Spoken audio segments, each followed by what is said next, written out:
Tribal knowledge is the information that actually runs your software but doesn't live in a reliable system.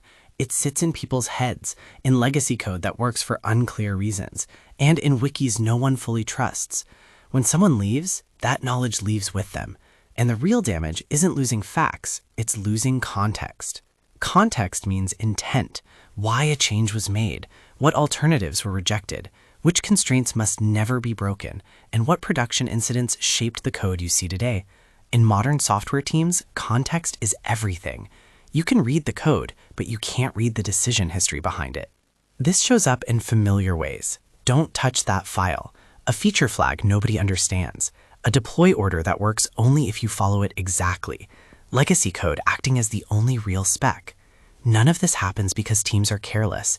It happens because systems move fast, decisions happen in meetings and pull requests, and documentation drifts the moment it's written. Traditional docs try to fight tribal knowledge, but they're static. Code changes daily. Docs don't. That gap creates context debt, and it gets dangerous when you add coding agents. Agents don't fail because they're weak.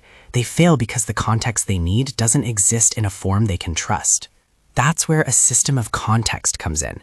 It captures the intent behind every change and the logic behind every decision automatically as work happens.